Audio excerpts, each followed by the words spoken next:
Steve, what's up, man? Glad to be joining you and have you here on the Order of Man podcast. I've been looking forward to this one. Yeah, thank you, man. Appreciate it.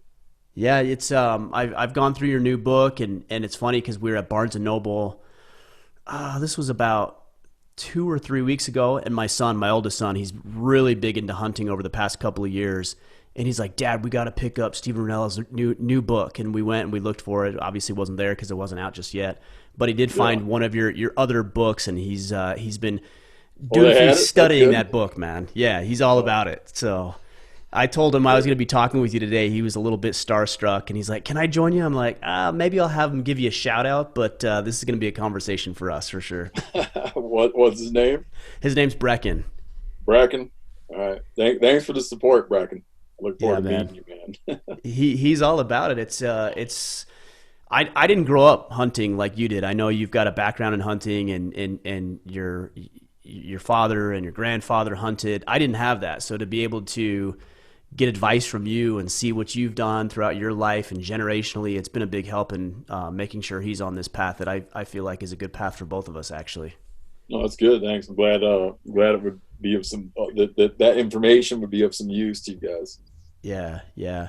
You seem like you've taken a little bit of a pivot from just the hunting and fishing world to trying to expand that out with your new book into wilderness survival, enjoying nature, and it seems to be a broader approach. Would you say that's accurate? No, I don't. I hadn't really thought about it like that too much. My first books were all narrative nonfiction books. So I've written about. I had one that was like about food. You know, um, Scavenger's Guide to Haute Cuisine, right? It was like a food story. I had Right. American Buffalo, which is like a history book about an animal, and also an adventure story about a hunt that I went on, but history and adventure.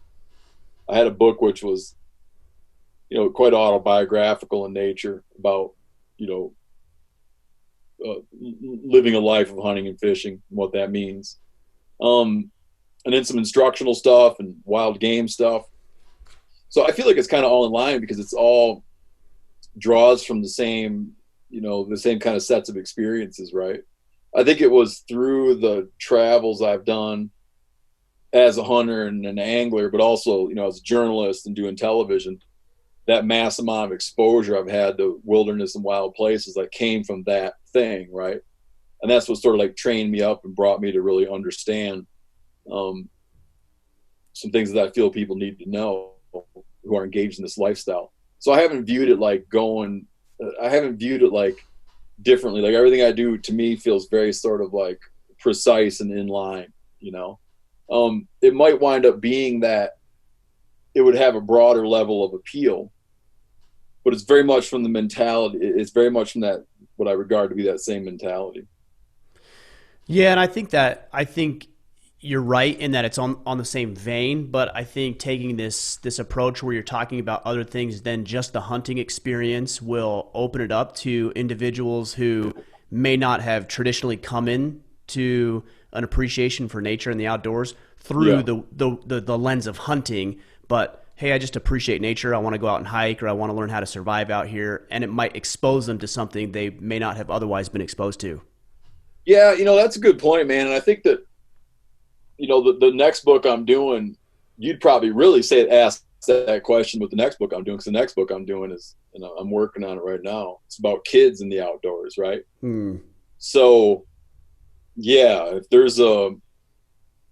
if there's a somewhat like unintentional migration away from some core stuff, then I think it's just like maybe it's just in my head. It all feels very lined up and lined out, and it kind of like reflects where I'm at a particular moment in time. But I do think that this book will, um, yeah, of the work that I've done outside of my narrative stuff, I think this book will probably reach more people because there's a lot of people who go, as we're seeing with the COVID restrictions, like there's a lot of people who are going into nature not for the purpose of hunting and fishing right now. They got Sure. national parks that are seeing visitation up 50, 60, 100% increase. But then at the same time, states are selling 10% more, 50% more hunting and fishing licenses. So there's this huge push of people going out. And it's kind of like serendipitous timing, really, because we didn't begin this book project knowing about a global pandemic coming. Right. Like, right. I'm glad I didn't write a book about going to concerts, Yeah, exactly. Like how to go to a concert properly. I'd have been screwed. So I kind of Probably wouldn't have sold very well. Yeah, I kind of lucked out by writing a book about uh, something that's like really top of mind for people right now. Yeah. And I think too, like in working on it, and the people we consulted with, and the way we laid the whole thing out, it's like I aim it toward people who not like people who sort of have this fantasy vision of getting stranded on a desert island with a giant Bowie knife. It's not that, right? It's not like post-apocalyptic stuff. It's for people who willfully go into the wild, right? Go into the woods, the swamps, the mountains, whatever. They go to nature with an objective in mind. And the objective they have in mind could be like to hike a trail, to ski a hill, because they're outdoor professional, biology, ecology, any number of the things. And we had a bunch of those people help us on the book. Making a TV show, right? Trying to get your kids engaged with nature. Like people who are willfully wanting to press out and push their own limits and go into places that might make them a little bit uncomfortable. Like, how do they go about that properly? What's the mindset, the skill set, and the toolkit that you need to do that like effectively and to get done what it is that you want to get done? How did you determine what you were going to write about? Because there's an infinite number of scenarios and situations and experiences that you can address. So how did you pick out the particular skill sets, mindsets, and toolkit or toolbox that you did select in the book itself? Yeah, that's a good question. I think it came from the fact that when I'm saying we here, I work with I work with a team of people at MeatEater, right? So sure, I work very closely with Brody Henderson, who I've worked with for a long time. A bunch of other guys I work with, and other people sort of in our circle that we brought in to help consult with us, including like an emergency room physician who does a lot of wilderness medicine stuff, right? So we as like this group of professionals, this group of outdoor professionals that consulted with and that helped us pull this book together. It's kind of like what we put into stuff that like really happens and really matters. It's geared pretty heavily. Somewhat it's just stated like explicitly that we're talking largely about North America here. I mean, it's applicable in other places, but that's the kind of like the realm we lay out in our chapter, sure. Like things that bite, maul, sting, and make you sick, right? It's like, it's pretty North American. There's some stuff with waterborne pathogens, in other places, and things like that. But it's like, what are the kind of things that these people who willfully are spending time outdoors and wanting to engage with nature, what are the things they need to know? And so there's some things we didn't go near. I mean, we did a lot about how to properly pack a car, right? How to load your car in the wintertime. Not toward a mind. It's not like a post-apocalyptic scenario. It's not about how to prep your house, right? For trouble or pandemic that spins wildly out of control. That's all like stuff that people might want to know, man. God bless them. But sure. This book is about people who spend time outdoors. Right. What do they need to know? What kind of gear do they need to have? What's the mindset they need to cultivate?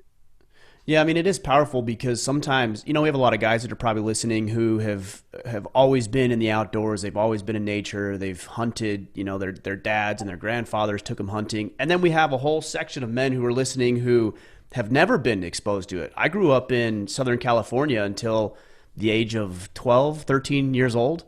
And the outdoors, outside of just running around in the neighborhoods causing trouble, wasn't really something I was exposed to until I moved to Southern Utah, a very small town in Southern Utah, and was exposed to, what did they call it? They called it, I think, fall break or something in school, which more appropriately would have been named opening week of hunting season, which is really why. Oh, yeah. They just want to make it feel more inclusive. Yeah, right.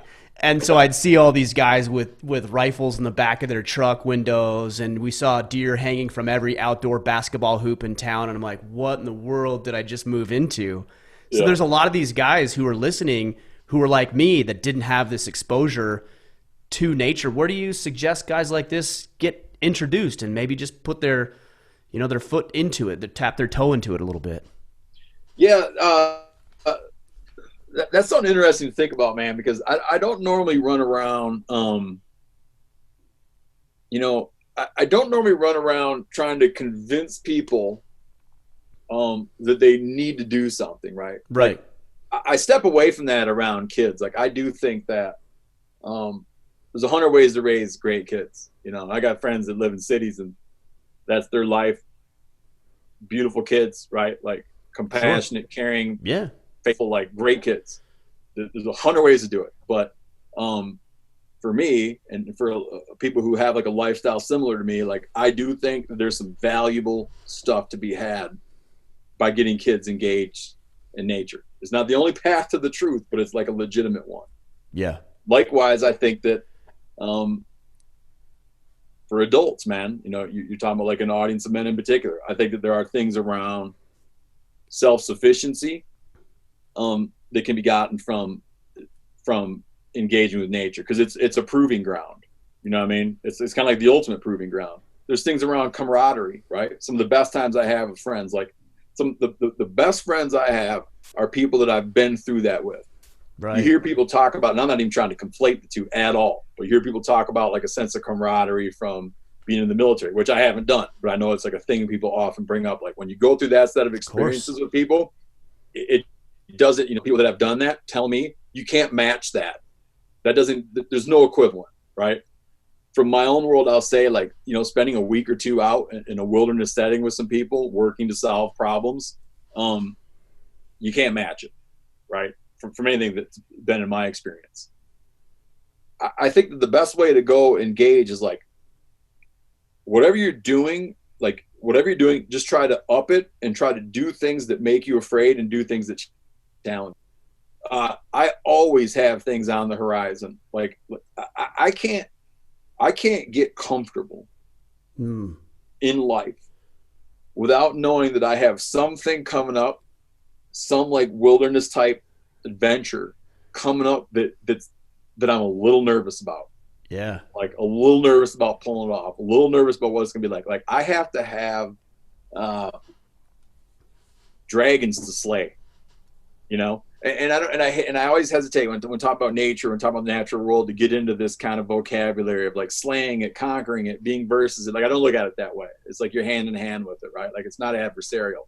So Right. But when I say dragons slay, I mean like maybe more internal, you know? It's just like I like being tested in that way. I drew, for instance, this year, I drew a mountain goat tag. It's very limited draw. You have a small resource. A lot of people want to get at it. They got to allocate checks to a lottery system. I first applied for this permit in 1998. Finally drew it now. Right? Jeez, man. Yeah. Yeah. Whatever the hell that is.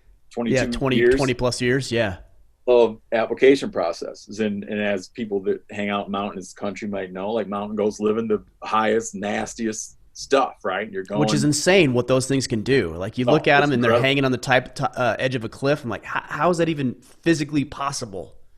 No, they do stuff you can't do. I mean, their survival strategy is like with predators, I'll just go to somewhere that you'll never go. Right. Know? Right. I'll walk over somewhere that you'll never go. And so like I have that to look forward to. I did it now, you know, and it was as tough as I thought it would be. But like I had that to look forward to. And I get that from wilderness experiences. And I have to have it in my life. I have to have that sense of challenge. It's like a balance to being home.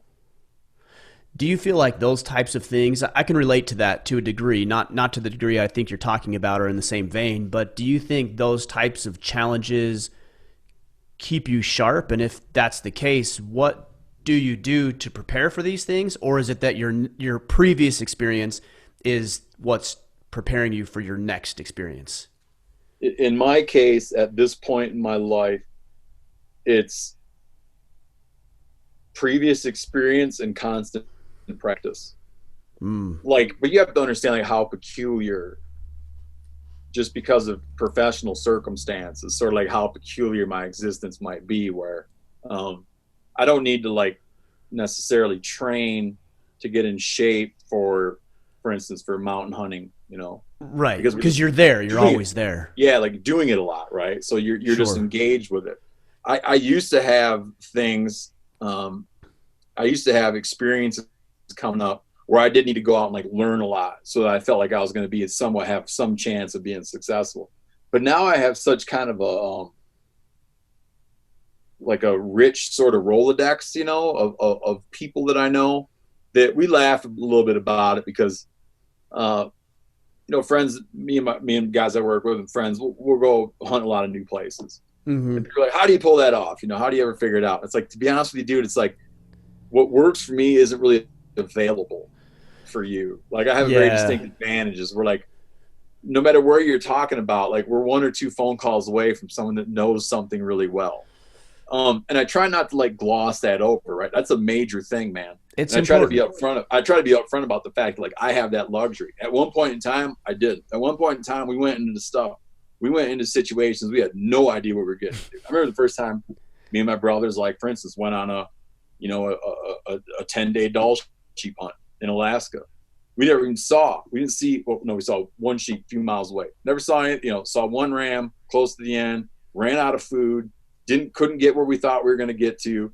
Everything was miserable. Complete failure. Got our asses totally kicked. Right. I've been through that. Now, maybe it's because what I know or who I know. Now I would be like, I would make a couple phone calls and I would find someone that would say, "Don't do that." Yeah, here, go right here, do this. Yeah. I'm in the same boat. We just did it.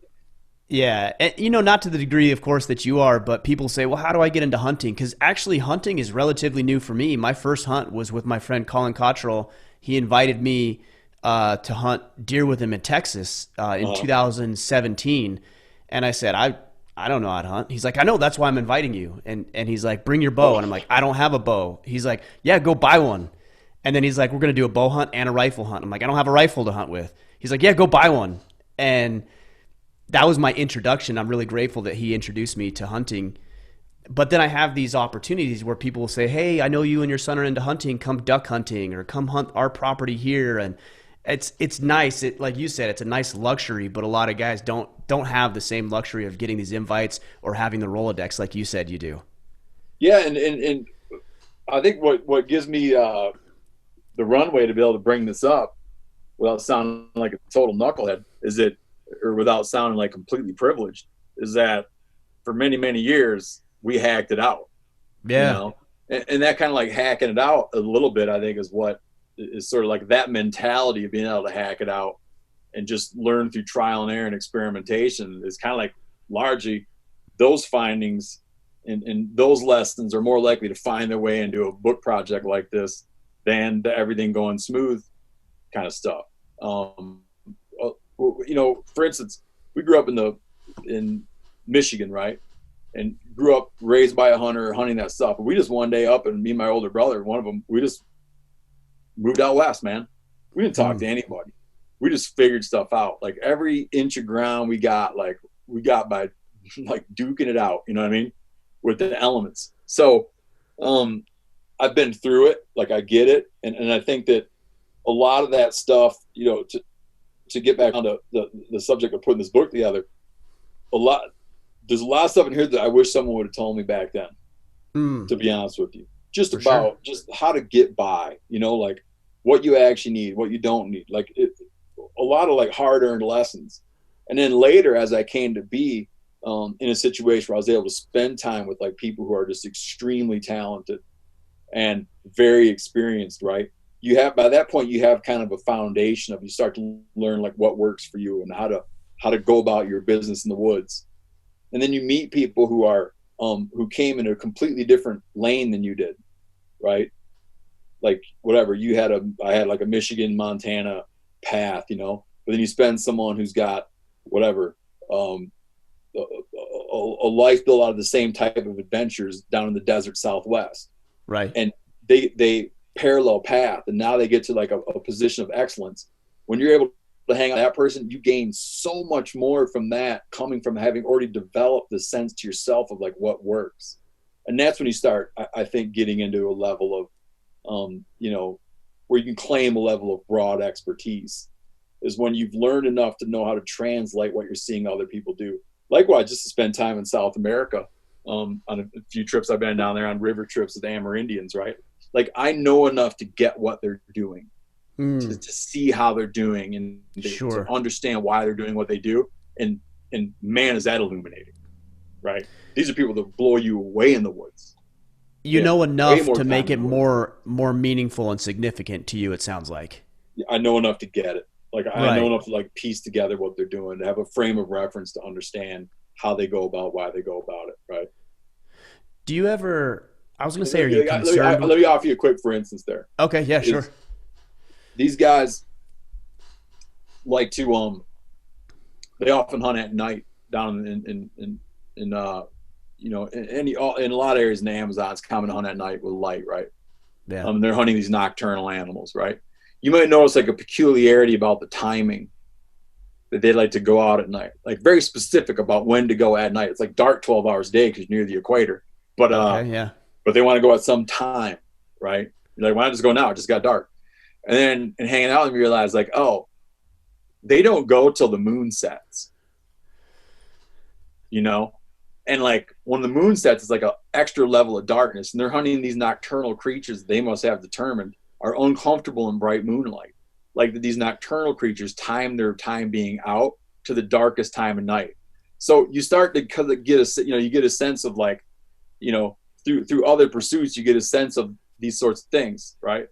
What the sun does, what the moon does, seasonality. And then you watch people do things and you're able to sort of get like, oh yeah, like make connections that they might not, that to them is just very matter of, it's matter of course to them.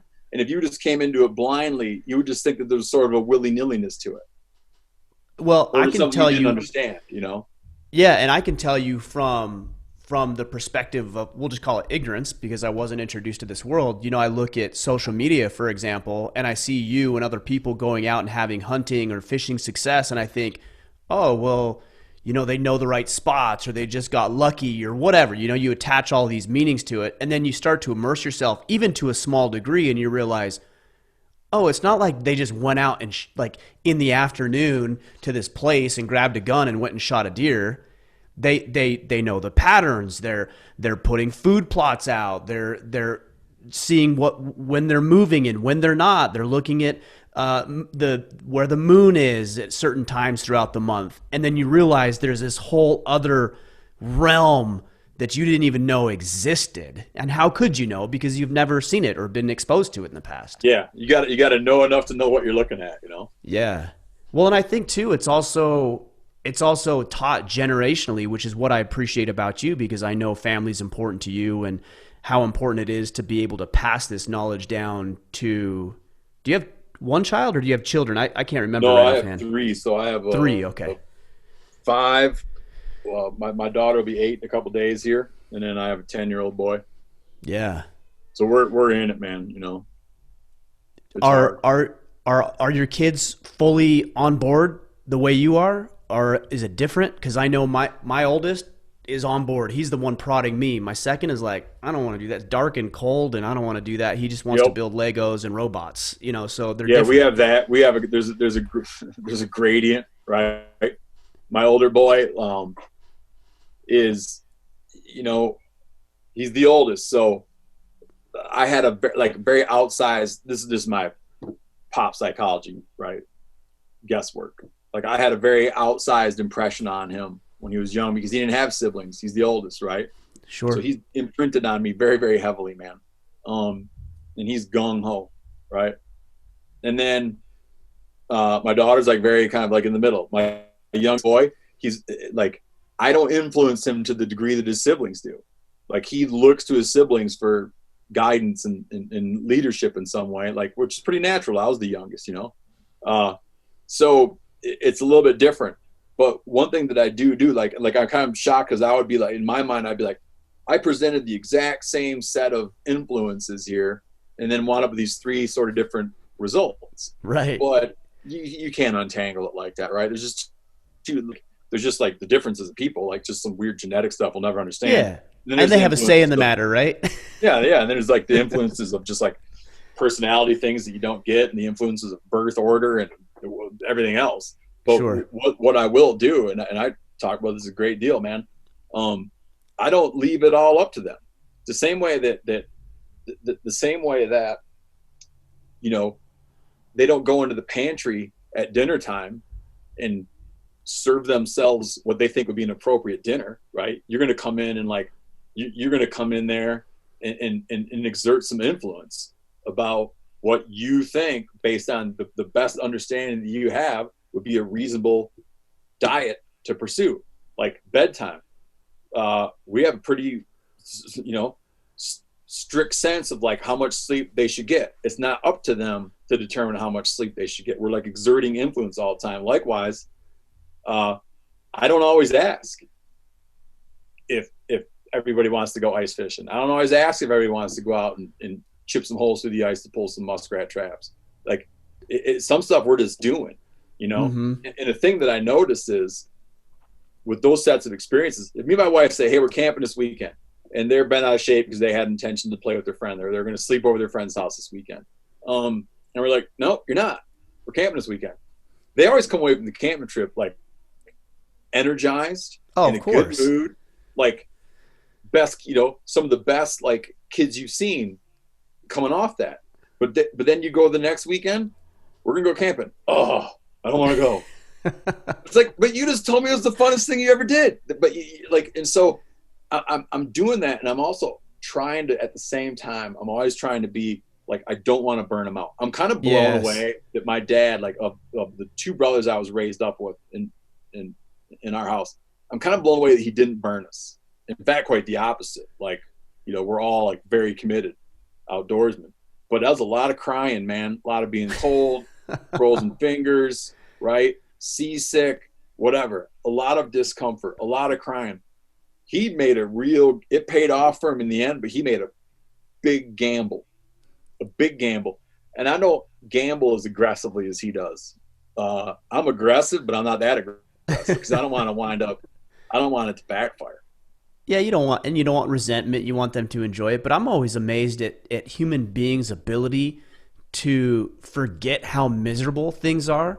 Sure. I was talking with my second son about this hunt we just got done with in Pennsylvania, and my oldest son just shot his very first deer, which is a really cool experience. And my second son was in the blind with me. My oldest son was sitting about 60 yards away in a tree stand by himself doing his thing.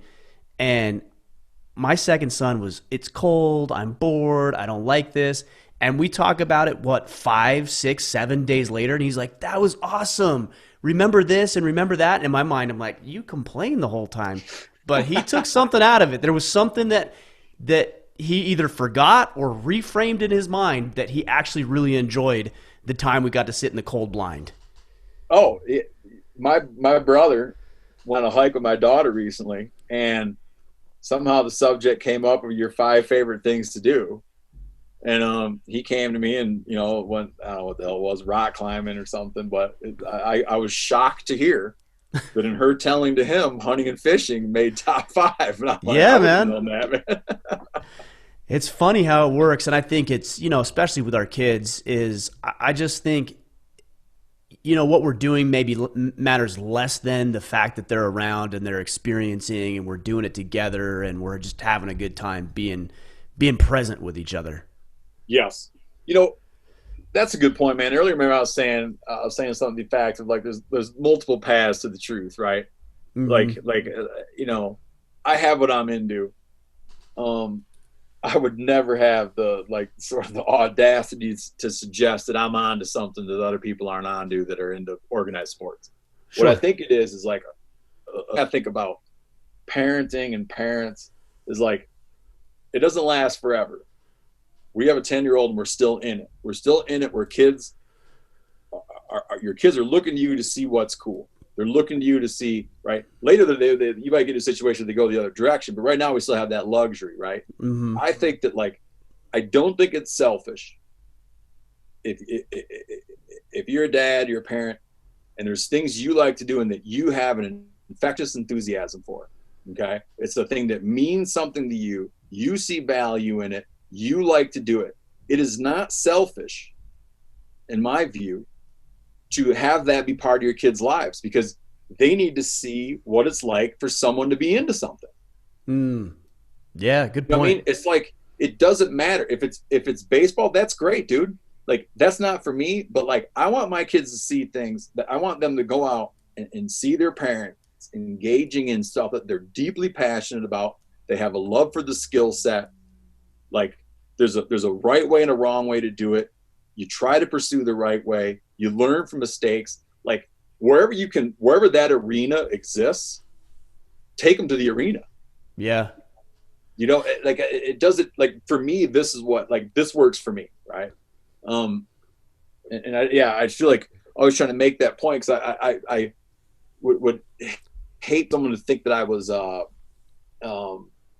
somehow thought that like what I was into is somehow better than some other alternate reality, right? Yeah, I think a lot of people will paint it like, and I've been guilty of that too, where I share something that works and maybe I've painted it in a light where I'm like, you should all do this because it works for me. And I realize that's not, I mean, there's elements of it that I think broadly apply, but it doesn't have to be that specific thing, whatever your thing is. The other cool thing that you've created for yourself from my perspective is that there's a lot of congruency between not only what you love to do, what you're passionate about, but you've also created a living, right? A career out of doing it. And you're also bringing up your children to enjoy it too. And so there's a lot of crossover, which makes things, I don't know if it's efficiency. I don't think I'd call it efficiency because I don't think it's gamed like that. But the congruency, I think, is what's valuable from my perspective. It allows a lot of focus. It's funny. We were on to the idea. When I say we, I'm talking about my two older brothers, who I remain close with, but we were on to an idea very early. It kind of surprises me now. We were on to this idea that you should like pursue a career that like dovetailed really well with your interests. And our old man, he was an insurance man. He had a little small town insurance agency, right? But he liked to engage with people. So he liked to interact and engage with people. He's a social guy. He felt that he had dovetailed his career with his passion. He's like a people person. He liked to meet new people. So he felt that he embodied it. We took it to a more extreme version, but he would like, I remember very few things where not very few. There were very few like pieces of advice he would like consistently stick with. And he had some line. He's like, you're going to spend a third of your life working. You have to find something you enjoy. And that, when you talk about people like being pressured to go to Ivy League schools, being pressured to go to med school, the pressure, if there was some level of parental pressure coming down, it was not tied to economics. It was not tied to vanity and prestige. It was tied to like, you have to do something you enjoy. Wow. And so I had license to pursue, not that you need it from your parents, but I had license to pursue like a thing that a lot of parents might have thought was like a pipe dream. Right. I remember long before my dad died, I published, and I was in my 20s. I'd gone to grad school. I was in late 20s probably. I'd published a couple pieces in Field and Stream, and my old man couldn't go into a sporting goods store without showing someone at the counter. That's awesome. Yeah, that's like awesome. 1,500, some article you got $1,500 for it. Took you like a month to write. But still, man, he'd come in and be like, right here, and that's like kind of like a certain validation. And when we were little, the only thing we knew, it was funny. The only thing we knew is that you would be we somehow knew about game wardens. Like you'd be a game warden or you'd be like a wildlife biologist. And it's funny that, my brothers became wildlife biologists and to some extent ecologists. And then I later kind of picked up on the idea that there was such thing as an outdoor writer, and I was off to the races. Was that when you graduated, you moved out, you said you went to some college. Was it always the idea to become a journalist, an outdoor journalist? I mean, I know that's your background. What did you see as being the path for you? I was focused on that, but I was also focused on, I really liked to trap, the fur trapping.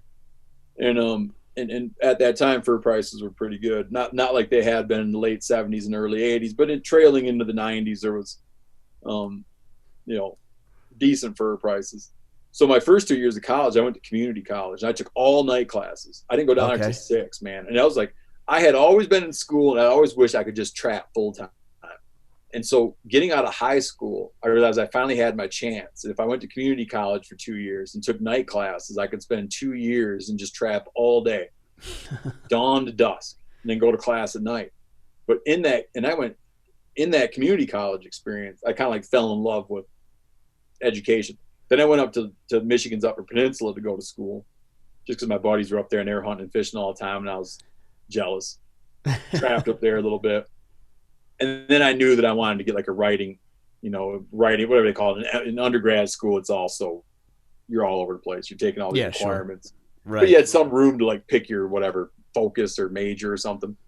And I knew I wanted to be a writer. So then I transferred to yet another school. And then I got serious and went and did a very specifically focused graduate program. And that's when I finally learned what I was doing.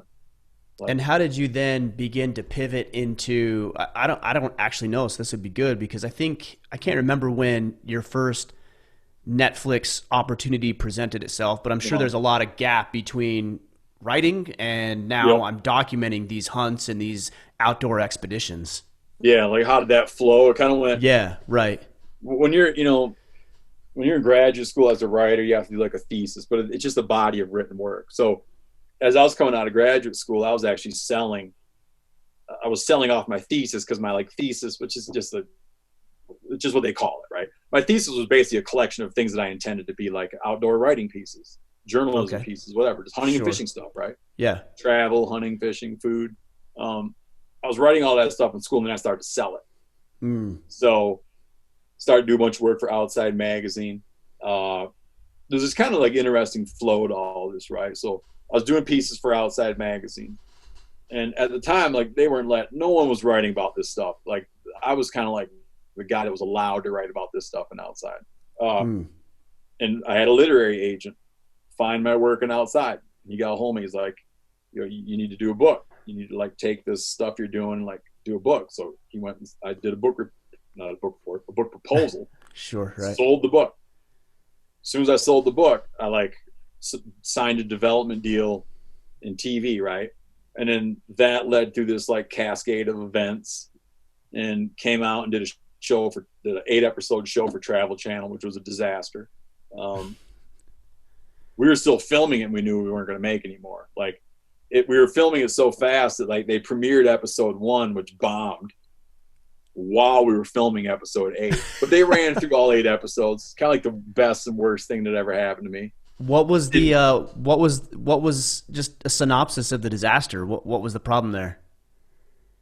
It was a feathered fish, man. It didn't know what it was. It was like a hunting and fishing show that had all this other stuff thrown in.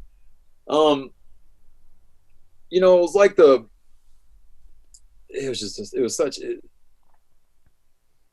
I didn't exert like a strong level of influence on it. It was just like it was all over the place. It wouldn't have meant anything. It didn't mean enough to anybody. Right. I think the way I look at it, I expressed this to someone recently, like there's like a thing with quail hunting, that people say, like when you jump a covey of quail, right? That if you just shoot at the flock, just like blast into the flock, you won't get one. You won't hit anything. You pick a quail though, and shoot at him, you get 2, right? This show is just trying to be everything for everybody. Right. And sometimes we like, think, this is for the female audience. This part is for the diehard outdoorsman. This part's for like the restaurant hipster who likes interesting food items. It was a mess. So I get it. I mean, you're casting this wide net, because I think anytime you start a venture, that's your natural inclination, is like, I'm going to give myself the broadest opportunity, right? And then you realize that's the counterintuitive thing, is that, it's broad, but nobody cares because it's not hyper specific enough. Exactly. Right. You're just throwing scraps, man. You're exactly. Scraps. Yeah. But it came out of it. Like there's these guys that I worked with on that show, and these guys worked for 0.0. They'd always most famously did the Bourdain shows. So Parts Unknown, No Reservations. They'd they created that show. And I was working with those same people some of the same people that worked on that show. And we came out of that and we're like, dude, we want to do something. Like we saw that we could go and do a show that smaller budget, smaller audience, but we could do a show that was radically stripped down, very clean, very focused.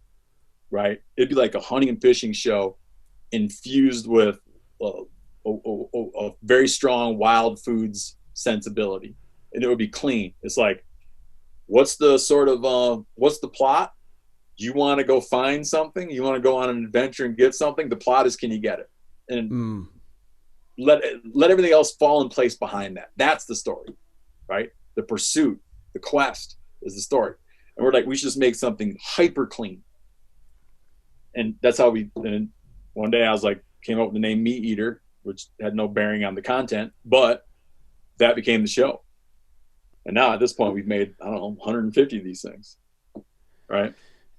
It's it's always important for me to look at that backstory because, you know, sometimes it's easy for us when we see somebody like yourself or any other successful person I've had on the podcast to say, you know, this person just got lucky, or, you know, they just fell into it, or the pieces came together, or we jump from A to Z and we don't ever see all the other stops and pitfalls and ups and downs in between. And I think it's really important that we make those realistic connections that we experience in our own lives. Yeah, I have gotten lucky. Let me tell you a luck story. When I first started writing for Outside in 2000, it was a groundbreaking publication, man. Like, as a grad student, like, people in that world, literary world, like, you wanted to write at that magazine. Okay? Really? Yeah. People, it was like, you open up all these anthologies, you know, Best American Travel Writing, Best American, it's like, Outside. They dominated that stuff, right? They had phenomenal writers. They were tearing it up back then. Everybody wanted to write for Outside. There's a writer named Ian Fraser. His kind of masterpiece is his book, Great Plains. But he had been a New Yorker, did stuff for Outside, was highly in demand as a magazine writer back then. He wanted to go on a deer hunt. He'd written all about the West and hadn't been hunting. Through friends, like, someone's like, you know, you should take Ian Fraser. And I worship the dude as a writer. Take him on a deer hunt. So we went down and did a canoe trip. He got a deer. Okay. We come out of that experience. He says, well, let me see some of your work. Okay. He then takes my work and goes to his editor at Outside, who calls me and buys a piece from me. I could have sent that same article 100 times easily to 400 Market Street, whatever the hell they are in Santa Fe, and never gotten a call. Right, of course. It would have been thrown in the pile with everything else. I took a dude deer hunting.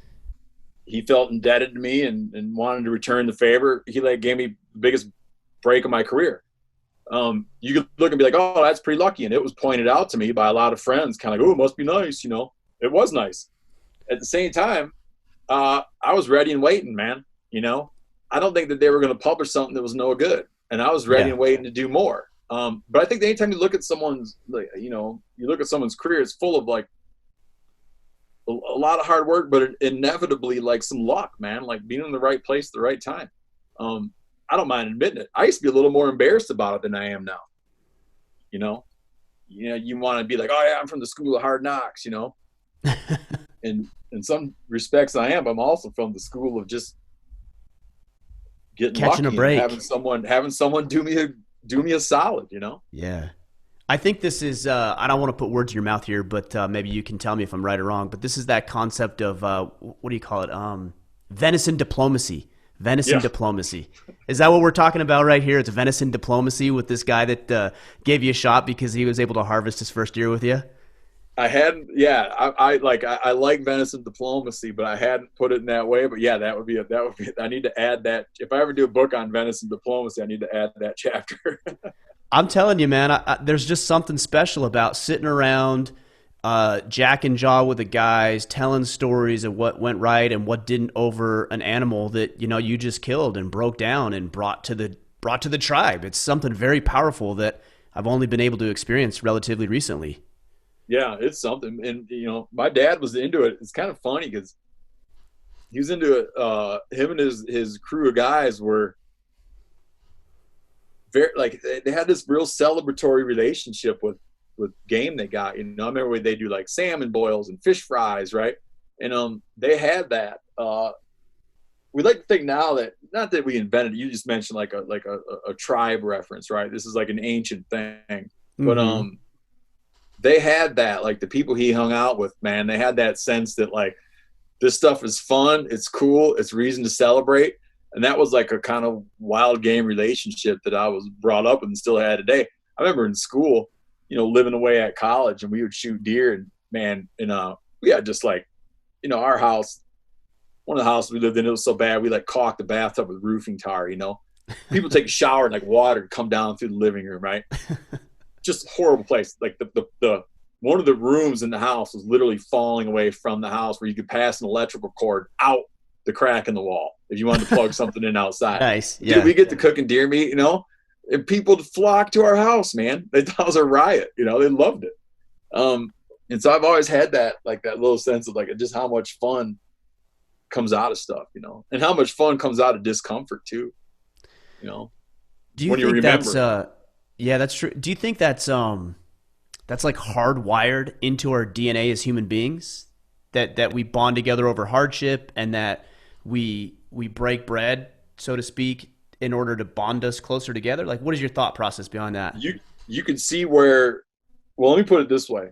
Imagine if the opposite was true. That when you put a group of people in a situation and things get testy, Mm-hmm. things get hard, that they all go, right, what would that have done? What does that do for a group, Right. Like you need to be, so I mean, I think that like just as humans, that there's some sense of pulling in and grouping up and having one another's backs in times when things are a little nasty. That makes a hell of a lot of sense to me, because you're not gonna get anything done in the opposite scenario. Yeah, good I point. think in some ways, like I can leave experiences of mine, wilderness travel experiences of mine, where when someone isn't able to make that jump to become a team member and pull their own weight, there is a very there is a very certain tendency to ostracize that individual, man. Of course. It's like, it's deep. Do you know what I mean? It's Yes. like inexcusable. I remember I was talking to a guy, my friend of a friend, and he was talking about his fishing camp where he goes to fish every year. And I remember him saying, this always stuck, he probably didn't even think about it, but it always sticks with me. He was saying, man, at that camp, you got to wait in line if you want to wash a dish. And I remember being like, that is a solid observation. You know what I mean? Like that kind of like pulling your weight, man. And that stuff brings that out, because things are a little bit harder, right? It's easy to pull your weight when everything's easy. Yeah. Well, there's no weight to pull when it's easy. It's yeah. Well, and I think too, we're quite literally the descendants of people who learned to band together as team members in order to quite literally survive some horrific and tragic circumstances and situations that, frankly, we don't have to deal with anymore. We have to choose to put ourselves in those environments. Yeah. I mentioned this in one of my books, and I don't even know if it's like, I don't know if it's true. I don't know if you can determine that it's true, but it's nice to think about. Is this, I mentioned where a linguist had hypothesized that language was, likely an offshoot of a need to coordinate hunting activities. Now, how in the hell you come to that? I don't know. They know their business. They're a linguist. I'll have to trust them. Sure. Right or wrong, I like it, right? Of I always course. remember this quote from some politician who, when they started realizing that Paul Revere wasn't like an actual dude. Some politician saying like, I love Paul Revere whether he wrote or not, So I love that idea, whether or not it makes any sense or not. But, I read it and it stuck with me, and like, you got these people hanging out and they want to be like, no, dude, I'm going to sneak around the other side of the rock. Then you jump out. Like that's where language came from. It reminds me of Ghost in the Darkness. You've seen that movie? No. Oh yeah, it's about, and I don't know it's about a true story, but this engineer, I think, is trying to build a bridge across a river in Africa, and there's these couple of lions that are killing the workers, but it appears that they're just doing it out of fun. Yeah. And and just sport killing. And so it's this guy's tasked with trying to kill these lions so they can continue the progress on the bridge. And he's trying to rally all the tribes that are constantly bickering and fighting with each other. And Michael Douglas comes in, who's this hunter, and I think he's a real guy, and he hunts notoriously with this African tribe, this primitive African tribe. And the way that they I think you'd really enjoy the show, but the way that they coordinate hunting this lion down is very interesting. And it reminds me of what you're talking about, because you've got Michael Douglas, who's communicating with this primitive tribe, but they're all working together to surround this lion so they can eventually kill it. Anyways, you should check out the show, and maybe even you're probably more interested in the story behind it. I don't know about it. Yeah, it's one of my favorite movies. Yeah, you'd probably like the story behind it more so than maybe even just the Hollywood version of it. Yeah, I got you. Yeah. One thing I wanted to ask about is earlier when we were talking, you talked about this relationship, that it's not adversarial. And I think in a lot of ways, when we're out in nature enjoying it, it's not. But I think there's a lot of people who look at you hunting or fishing and quite frankly, killing an animal as a very adversarial thing. So how do you explain that relationship of you're not adversarial, you're in it, you're part of it, and an integral part of it, in fact? Yeah. I think there's a couple of different ways you can look at wildlife and view wildlife in America or wherever you want to view it. Would be that you have some people who are very focused on individual animals, like the well-being of individual animals. By and large, that's sort of like the animal rights perspective, would be that to diminish suffering of an individual animal, right? To not cause suffering or death to a thing, like this, sure, what they would regard like a sentient being, right? Right. I think that another way you view it is you view it in terms of the integrity of the ecosystem. Okay. So that you have this thing with all these, like, as Aldo Leopold put it, all like these interconnected cogs and wheels of nature, right? So my view, right or wrong, I would argue this, right? But I could see I'd understand someone who didn't think this was correct. My view is like, I'm interested in like deer nests, right? Like sort of like the meta population of deer, the meta population of elk, the well-being of habitat, the ability for a landscape to continue to function and put off resources in perpetuity, right? If I don't see my actions being adversarial to that, and instead see like the whole collection of everything that I do being through conservation work, on and on, how I spend my money, the systems I support, the things I advocate for. If I look at the sum total of my influence, including any animals I might kill, as not only allowing that to continue, but helping and facilitating that continuing, that's what matters to me. And I don't, the same way I view, imagine an apple tree and an apple, okay? I was raised in this sensibility is reinforced over time. I'm interested in the apple tree. And I view the apple as being expendable. I can eat the apple, but if you lay a hand on that tree, I will kill you. Right. Got it. And that's what I'm talking about when I talk about being hand in hand, you know, and to me, it seems very simple and like very elegant and simple, but some people, just, they look at it and they just, they see nothing but hypocrisy between the things that I might say and the actions that I might take.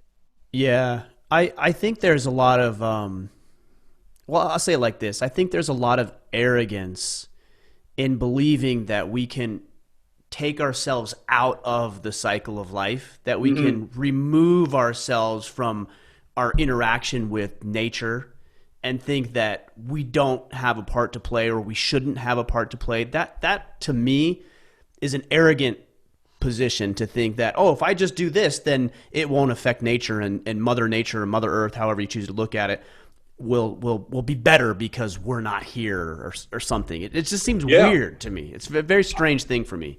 I think it's born, to some degree, I think it's born of some kind of self-loathing.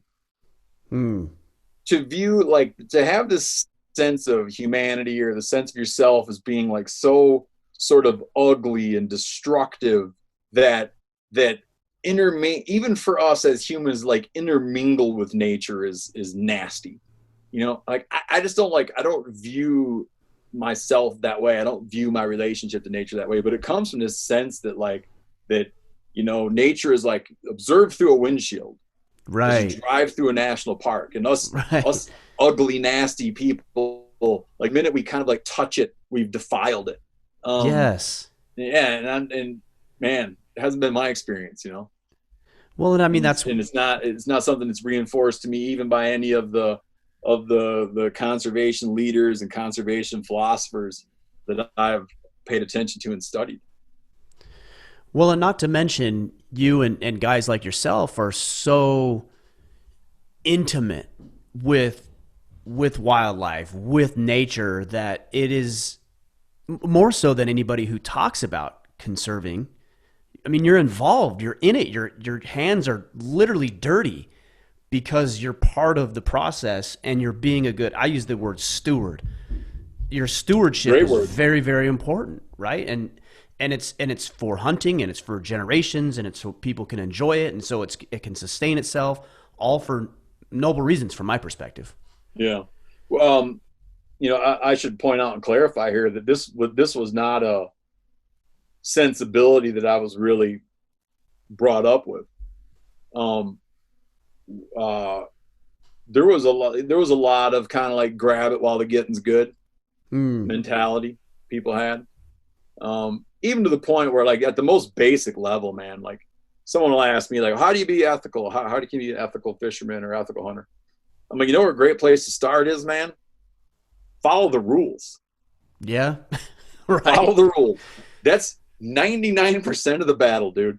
Follow the rules. We couldn't even do that. Yeah. When I was young, we had a very, like, you know, immature relationship there with conservation. But there was also things I remember when a neighbor had dumped some wood ducks. He must have killed some wood ducks and didn't clean them, then realized they'd kind of soured, spoiled. Mm-hmm. And he dumped them in a garbage bag out in the woods, and my old man found them. And man, do I remember just how unbelievably pissed and violated he felt by that. So there was like a seed of it. But there was also just a lot of, like, somewhat, you know, for the, like, just like I said, like, a get it while you can get it while the getting's good, get what's mine, you know, without a lot of consideration toward how you were leaving things. That all became stuff that you learned. But what was there was that love. We just wouldn't have described it as such. Like, you know, I wouldn't describe, like, I would have said, like, I love hunting and fishing. I would have said, like, I love nature. You know, it wouldn't have been like a thing that I would have thought to say. But then later I realized that I damn sure did. And then I was gradually okay with just pointing that out about myself, you know. Yeah, I think there's a level of maturity there and evolution that I think all of us can adopt and embrace and be better, right? Just be better. You know, that's the whole goal, is to continue to improve ourselves in whatever endeavor that is. If it's just enjoying nature as a hiker, or hunting or fishing or whatever, we can do better for ourselves and the people that we care about, for sure. Yeah. Yeah. Well, Steve, I appreciate you, man. I know you've got a lot going on, so I really appreciate you carving out some time for me. Would you let the guys know where to connect with you, where to pick up a copy of the book, all of that stuff? Yeah. So you can check me out on social media, like on Instagram at Steven Rinella. But the best way to go find my stuff and kind of our world is if you go to themeateater.com. You'll find links for everything, and videos and how-to stuff and book material, all kinds of stuff. A lot of hunting and fishing articles and information and everything you could possibly want. The book's available everywhere. So you can find it where you can order it from your local bookstore. You can find it at Barnes and Noble. You can find it on Amazon. But yeah, please check it out. Right on. We'll sync it all up. Again, I really appreciate you. We've been watching for years. I don't know if that's still weird for you to hear when people are like, you're watching me. I don't know if that's weird at this point for you. No, I'm good with it. I'm good. I know my oldest boy, he's been so excited about this. I've been looking forward to it. Did not disappoint. And I'm excited to go here in a minute and share how our conversation went with him. And I know the guys are going to be served by our conversation as well. Thanks, brother.